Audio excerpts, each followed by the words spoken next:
Oscar Bevis for the Stomping Ground, powered by Wow Hydrate and available on DAZN. My man. Nisse Sauerland.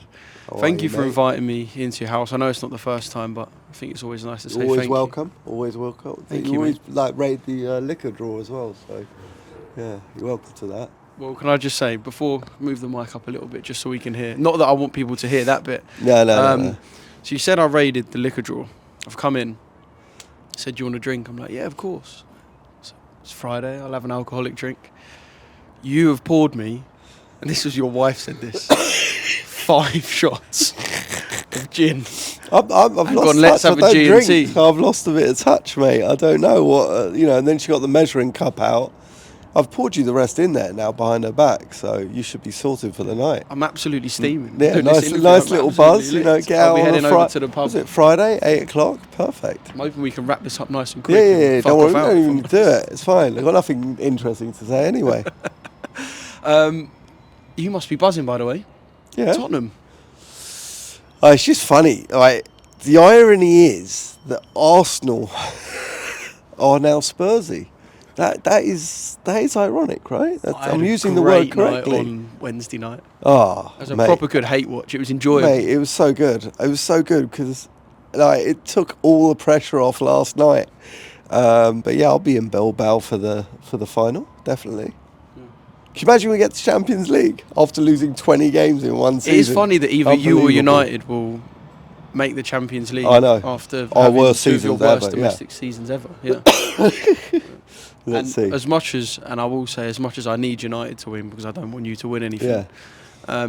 The prospect of Chelsea and Arsenal, and I know ours is the Conference League, Chelsea and Tottenham, winning European trophies, and Arsenal again under Mikel Arteta Not winning nothing. Anything. Yeah, they're going to have to change it up soon. Yeah. Let's see. Listen, he's done a good job, yeah? I mean, yeah. Anyway, I won't go into it too much, but it wasn't too good, was it? It wasn't a good look.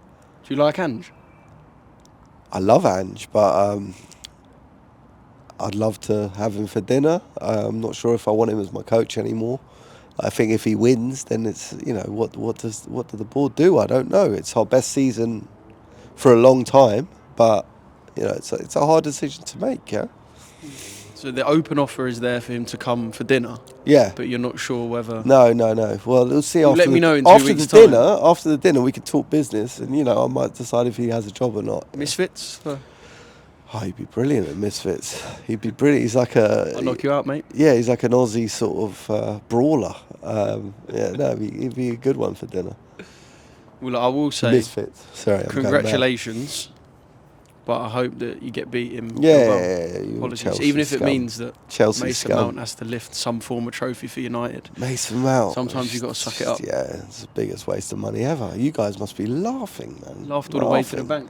Yeah, although exactly. spent our money pretty wisely. Yeah. In most places. Yeah, on like 8 goalkeepers. Yeah. Right. Brighton are very happy with your payments. To be fair, you look at Cucurella and Caicedo now. Yeah. They've come of age, 100%. Cucurella especially, very good player. He's in my fantasy league. You're second place. Oh yeah, should we talk about the Wasserman Fantasy League? I'm 9th.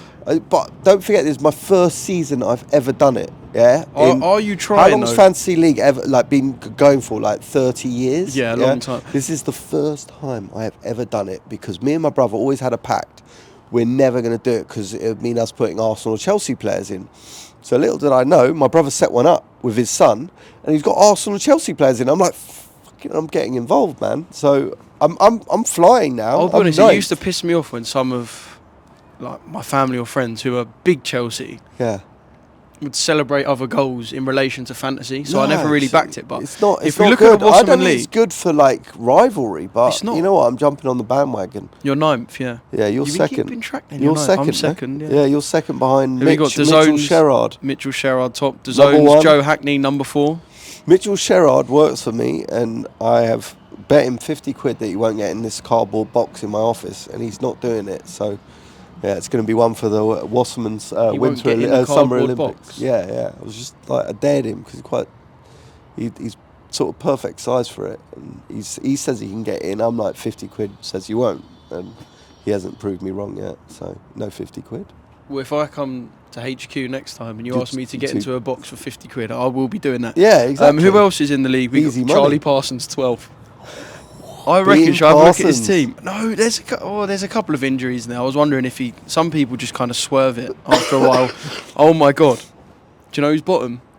Go on. Max Page. Oh, that'll hurt him hard. That'll hurt him hard. I reckon he might have stopped taking it seriously a while ago. No, he's got 2 teams. He's got 2 teams. Has he? He's also 14th for something, so yeah, don't worry. Try hard. Chelsea fan. Can I ask why, if you're slagging off Chelsea, why are you currently in West London? Why am I here at your place in West London? Beautiful West London. Although this is QPR territory. It's QPR. Do you know what? I always bump into them on the way to, when they're on the way to the ground. Just because I'm moving back to North London soon. Don't worry about that. Unlucky you. I just like being near Westfield, just in case. Does your bank account like being near Westfield? No. Yeah. My kid's Sephora doesn't go too well, mate. I'll tell you that. Yeah. So at the moment you're not a rich man? No. Money just being thrown down the No, pan? No, exactly. Listen, I'm all right. I can tell, mate. Right, let's talk boxing. Lyndon, should he have won against Anthony Yard? I think. Do you know what? I was scoring it. I think I had a nip and tuck going into the final round, maybe. Oh no, yeah, it was close. It was close. Could have gone either way. I think he's a winner coming out of the fight because people can still see that he can do it at that level. I think Lyndon is one of these guys that you'll never know his full potential because it's like every fighter he boxes against, he just goes up that level to that fighter. Obviously Bivol was, he's a phenomenon. And also Lyndon took it on 5 weeks' notice with a bust toe.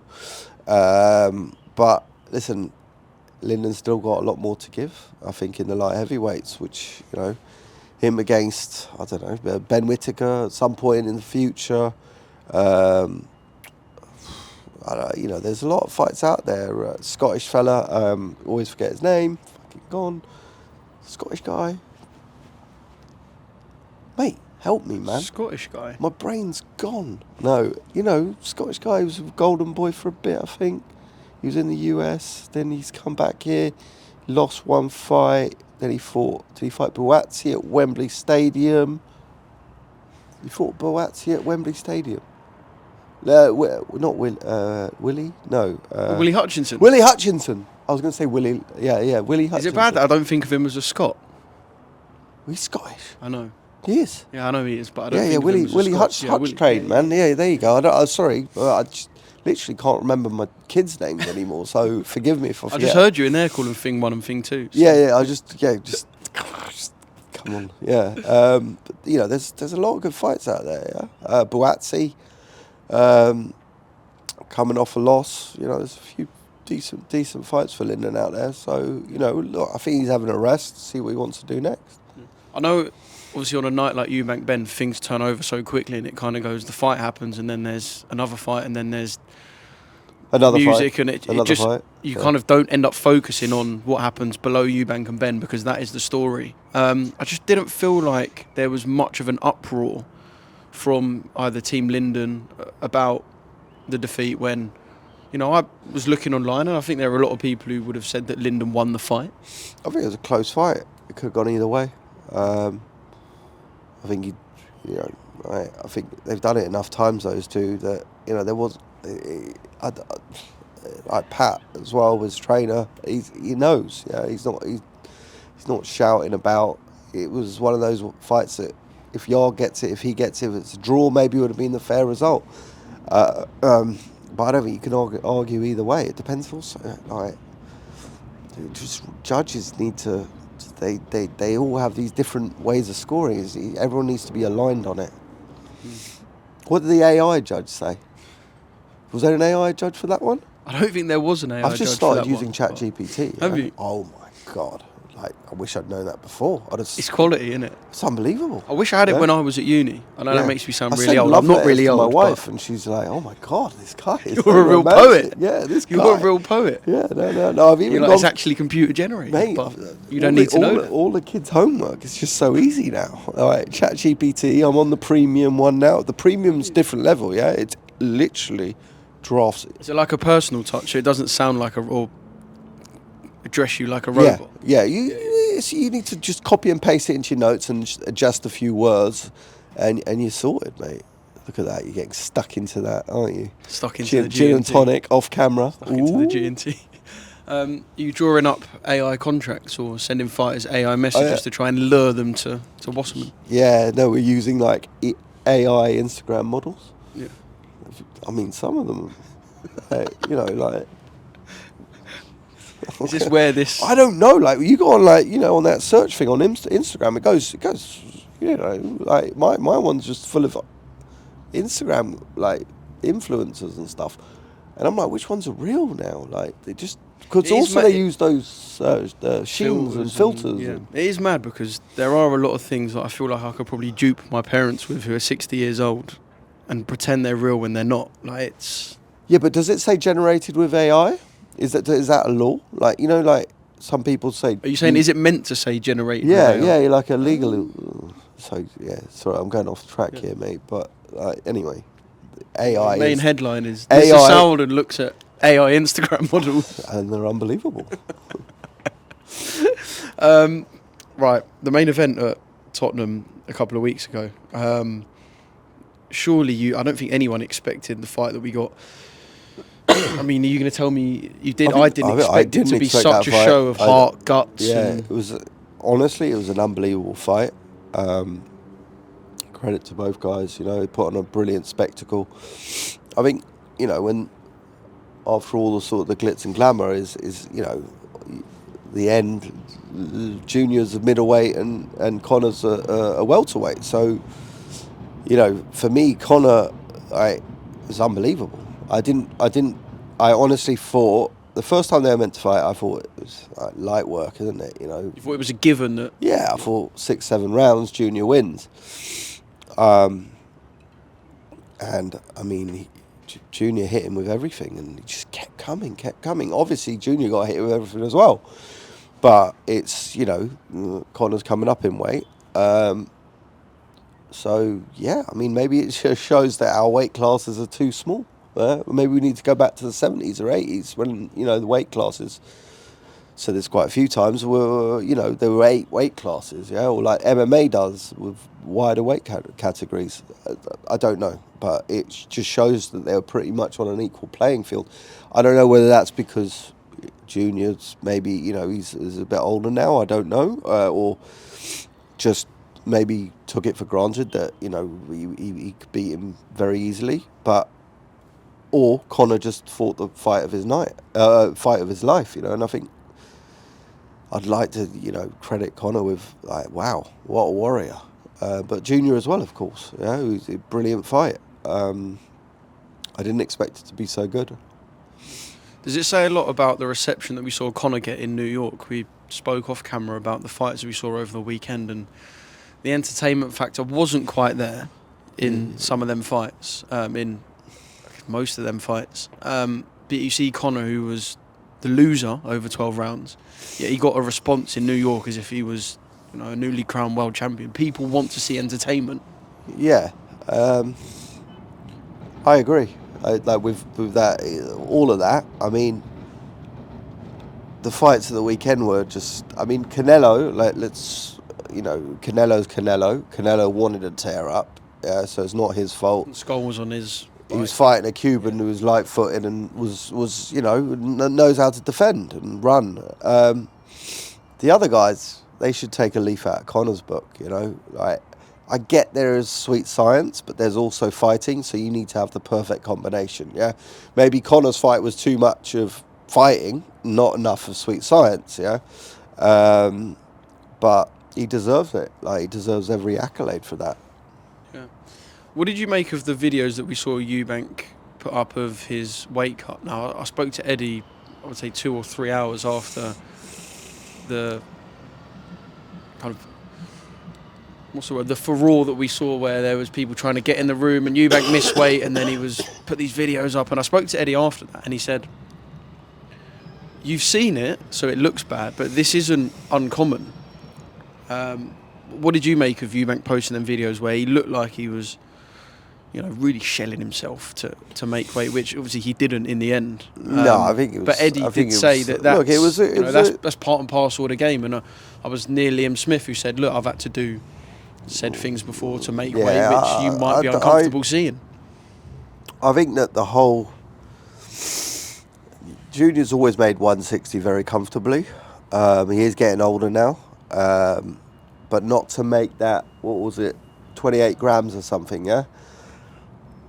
You know, 11 cut your playing nails, cards. shave your head, shave your legs, you can get rid of it, yeah? And also, you know, go and have a skip for 30 seconds, yeah, you'll get rid of that. Or even just go for a walk around the block 5 times, you'll be fine. It was said that he didn't really make too much of an effort. No, exactly. Well, listen, it's drama as well, so it added to it. The whole narrative of weight in that whole week and this hydration clause and whatever else, it was blown out of proportion because, all right, £10 it's the same as the IBF if you fight for a world title. Correct me if I'm wrong, right? The next day weigh-in with the IBF, which was introduced because you go the other side and you flip it. Yeah, you got Gatti. I think it was Gatti against Joey Gamache, Otto Warling's trainer. So that's when they introduced the next day weigh-in because Joey Gamache came in and Gatti came in some ridiculous amount more than Joey and knocked him out. Joey then proceeded to sue the New York Boxing Commission, and then they introduced next day weigh-ins, I think, or something like that. Yeah, I can't remember the exact story, but there is a big thing, and that was that fight that caused it. I think, look, if you're fighting for the IBF title, middleweight title, you're going to have to do the same thing. Yeah, I don't think it's, and I think Junior would have made that comfortably.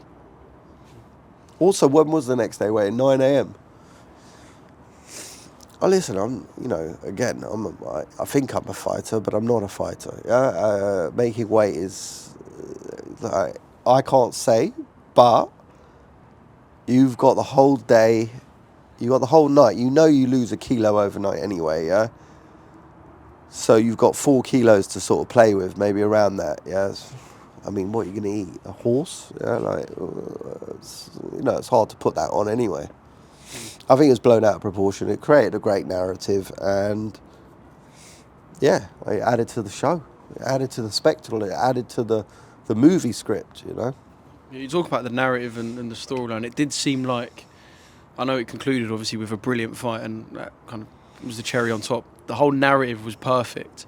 Did you expect Senior to come? No, that caught me off guard as well. Did it? It's very split. Some people, and I know it's easy to say once you've seen it, a lot of people are like, oh, come on, we knew he was coming. You know, but that made the narrative. He's an actor, and he came to the show. Make of that what you want. But, that's part of it. Do you think he came to the show for the relationship with Junior, or he came to the show because he knew that, the eyes of Britain and, say, the wider boxing world were on Tottenham that night? I'm not. I think there's a few reasons why he came. I think his son. I think the Battle of Britain. And I'm sure he got compensated in some way. Yeah. But that's the game, isn't it? Can I ask what your relationship is like with Eubank Jr. now? I haven't seen him. When was the last time you two... I'd still shake his hand. I'd be fine with it. Obviously, he was in Brighton for when Harlem fought Tyrone McKenna. He didn't come in. He was just in the studio portion, wasn't he? He was invited in. He had a seat. So if you could describe your relationship, what would you say it was like? I don't know. I haven't seen him to have one. My brother was always closer to him. I think we, did a very good job with Jude. I think, over the years, the Super Series and... whatever else,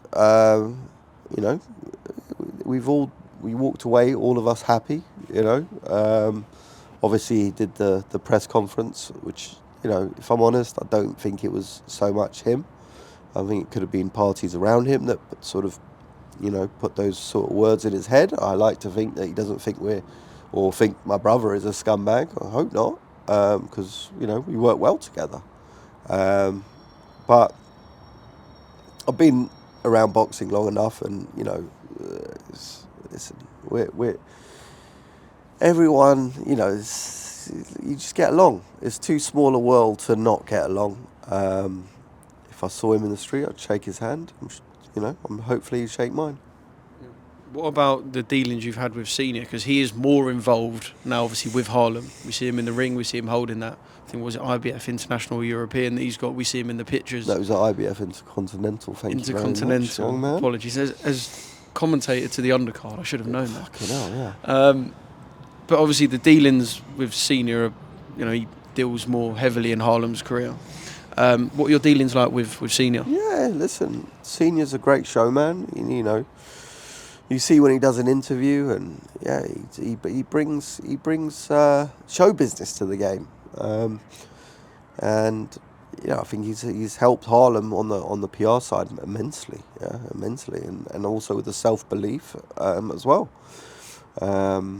Look, I think, you know, like I said before, I think Harlem had a frustrating time because the Azim fight, you know, didn't happen. So we got him back twice in quick succession, and now we're looking for something big.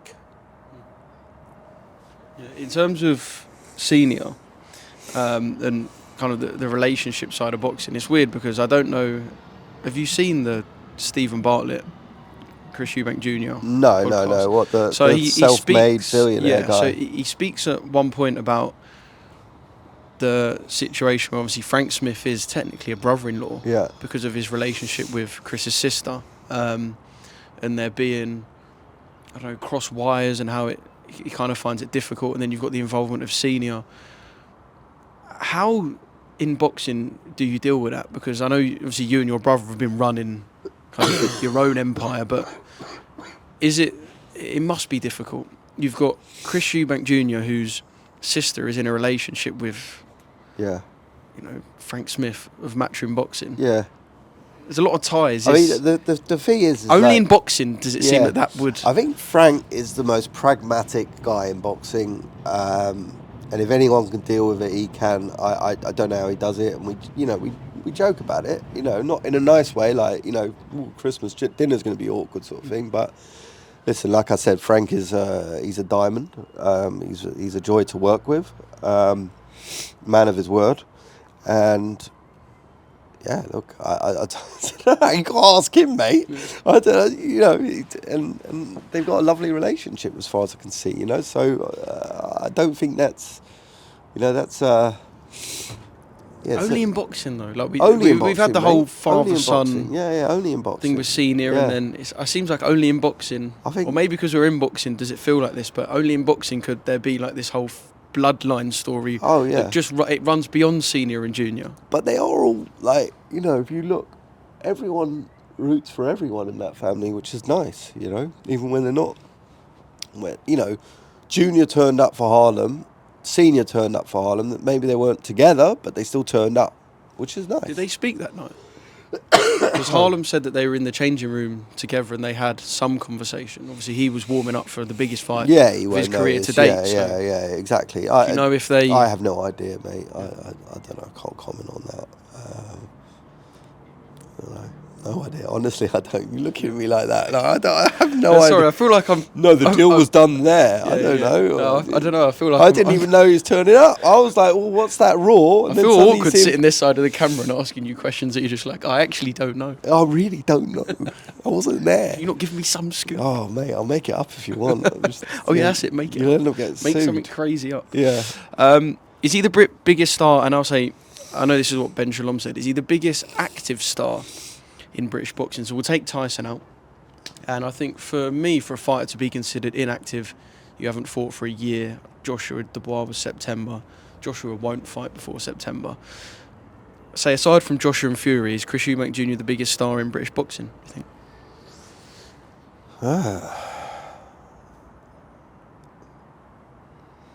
Well, I mean, obviously AJ, like you said. Dubois hasn't, hit that yet. I mean, hopefully Wembley Stadium sells out and he, can be Usyk. Then he's definitely going to eclipse everyone. I think, I think that's a fair shout. I think Conor's pretty much up there as well now after that fight. Does that basically whet the appetite to see the second? Then, if we're talking that if it isn't Eubank, I think if it isn't Fury or Joshua, it's going to be Conor or Chris. Who would be? It's easy to say for us. Yeah, second one. Come on, mate. 3 months later, but that fight hurt. Yeah, it hurt them both. It wasn't an easy fight. You can't have that many in. Look, Froch Kessler 1 and 2, unbelievable. But they were a bit apart. Yeah, you need a bit of a break. Does that break have to include fighting someone else? Yeah, I'd like to see Conor against Harlem Eubank, or obviously also Ryan Garcia would be. Like, that's a great fight. Lopez, Teofimo Lopez. Haiti kind of. It'd be a better clash of styles because hopefully they get a smaller ring as well. I mean, it was an 18-footer on at Tottenham, wasn't it? So. Yeah, I would never I would never have allowed an 18-footer for Junior. Seriously, there's no chance, mate. 20 foot. But yeah, what can I say right now? But was that only going one way? Yeah, I mean, look, if you see the 2 rounds where Junior actually used his jab a little bit, I believe it was like rounds 4 and 5, maybe around there. I can't, I'm sure you get some comments saying that's wrong, but. He won those rounds pretty easily and it frustrated Conor. So those rings are they suit Conor. They suited and it made the fight. Like, don't get me wrong, for a spectacle and for a fan, that ring was the reason you got such a great fight. Yeah, obviously you got 2 warriors, but Junior would have had a little bit more space at the back to slip out of shots, slip out of range. But, yeah, I wouldn't. It was a brave choice, the 18-footer. Was there anything that you would have played differently aside from the ring if you were in Junior's corner? The thing is, Junior's very strong-minded. I'm going to take my... is it a bit bright? Yeah. I mean, would I have played... Does he make a lot of his own decisions when it comes to these things? He's a very strong-minded person. He'll accept stuff that he just not bothered about, but if he feels strongly about something, he'll not accept it. So would I have done anything different? Let me have a little think on that. I can write you a list, but no, probably not. I think also Conor seemed to be the driving seat in negotiations, so maybe Chris didn't have that much of a choice. Yeah. Do you think that's down to Matchroom versus Boxer or? Yeah, because there is you can see there's a clear. I know they had the little. What I've been saying to people is like a friendly banter on IFL the other day, but there's clearly a rivalry between the problem and Boxer is and Eddie you've and got Eddie, Ben. right? Who he's if he didn't box, he'd be like a stand-up comedian because he's so quick-witted. Yeah, it would take me about half an hour to come back with a comeback to him. So by the time the press conference is over and everyone's left. Exactly. So you got to have your lines prepared and fucking be prepared whatever he says. So it is hard, for anyone to look good against Eddie in an interview. Yeah. Well, listen, my brother's pretty good at it as well, but. For me, it's like it'll take me about half an hour to come back but it'll be a good one in half an hour, and I'll be like, "Oh, right, that was a good one. I should have come back with that." Now you're back in your hotel room. Exactly. I just see red mist and start headbutting up. But the Derek Chisora mould. Oh, listen, yeah, exactly. Listen, Dell's mellowed, Dell's mellowed, but we're. Look, I think there's a few things that I'd have done differently. Definitely the ring. Honestly, the hydration clause, I think it was fine. I think it was just a bit of drama. Yeah. A lot of people say, I negotiated differently. No, that was fine. That was fine. 170, because Was it 170? Yeah. So was the first one was like 157 or 15? No.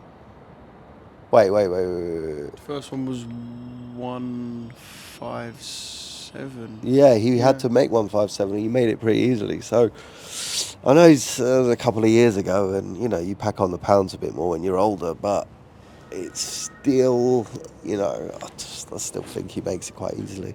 Yeah. Everyone's changed. Good bit of drama though. It is. Everyone's changed in them. That's what Everyone's changed in them 2 years, don't they? Yeah, that's true. That's true. Yeah. You look younger. I look even better. The Botox is working. Right, we mentioned Harlem. I see an interview with Sam Jones, and I again reference IFL, which I think the interview was on, or it was on something they put on Instagram. And he said, these are the fights I'm desperate to make this year. And one was Jack Catrol, Harlem Eubank. I went into your headquarters the other day, spoke to Harlem, and I said, Jack Catrol, and he went, that's a fight I'm desperate for. Jack Catrol, Harlem Eubank, for me, I'm here for that. Yeah, I'm here for that as well. Realistic 100%, possibility. 100%. All right, we're down for that fight. I think it's a natural step up for Harlem. What did you make of his defeat to Arnold Barbosa, Jack? I didn't watch it. Okay. I will watch it. Groundbreaking analysis. Yeah, I think Catrol's, he's good. He's a good fighter. Yeah. I think it's a good step for Harlem. Yeah, it's a natural step up. I think I think if it makes sense to Harlem, makes sense to us, we'll do it. Yeah. Was that Tyrone McKenna performance the first time? I know you believe in Harlem and his team believe in him as well. But was that the first time perhaps that we could all look at Harlem and go, actually, yeah, he is hitting the levels that we thought he can hit? Listen, it was the bridge he needed, to step up to. He needed a breakout performance. That was it. Now he's up at that level, and it's the next step to go, right? Yeah, and once saying, Catrol's world class. Yeah. So it's his turn to prove that he's world class, 100%. If we can make it happen, we'll be over the moon with that. But it won't be like, the Azim fight was negotiated in haste. This one will be negotiated correctly, and Harlem will come with exactly what he wants. Yeah, talking about that Azim fight, it's odd because there's not many fights where fighters go face to face in a ring before a main event and yet actually never come to throw hands at each other.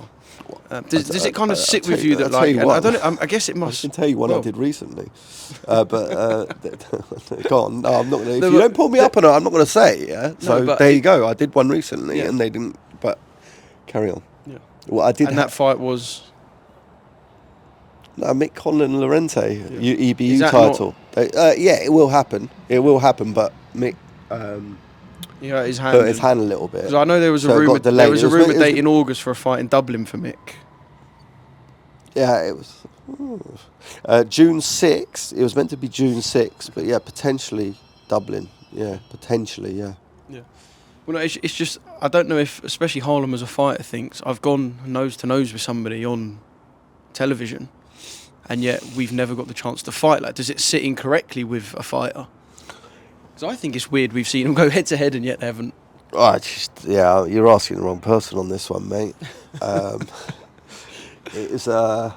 It was bizarre. It was just weird. Like it all happened very quickly. Yeah, and then just didn't happen. And I think Azim's a very special talent. I think he's a great talent. I think he could be one of the big stars of boxing to come, like, for the future. Him, obviously we've got Josh Kelly, who's just waiting for that world title chance. We tried to get a UK opponent for June 6th. There's no one in the UK really wants it. So we're just gonna, keep driving the rankings. I've gone off to Josh Kelly now, but let's stick back to Harlem. We'll come back to Josh in a minute. But with the weight disparity, or Azim was young at the time that they stepped in the ring. He's still young, but is it a fight we just perhaps won't see? I think we'll see it. Yeah, I reckon we'll see it. Yeah. Well, you know, there are catch weights. Yeah. So you never know. Yeah. Right, Josh Kelly. Why doesn't anyone domestically want a little bit of that? I'm not really sure. You know, I'm kind of gutted about Liam Smith, and you know, he didn't look himself in that fight against McKenna, and I think, you know, Josh would have looked amazing. Yeah, and obviously we had the Black Panther thrown in on us. Yeah, he's a beast. Last minute, and Josh, you know, obviously, you know, he boxed. You know, I thought he won pretty comfortably. The scorecards were bizarre, but it was an unknown entity. Yeah, so he didn't take too many risks. But I think with Liam, it could have been a real, you know, real statement performance by him. Is that how you watched the Liam Smith fight? Is that how you watched it the other day? You watched it and thought, wow, if Josh was in there. Yeah, I just need that. He needs that break, which will come. Yeah, but that, you know, we're talking different story now. Yeah, if he'd have won that fight, everyone was like, oh my God, Josh Kelly beat Liam Smith, because Liam Smith's an unbelievable fighter. Yeah, but that wasn't him in there. Like at Tottenham, that wasn't him. Yeah. All right, well, Nisse. My G.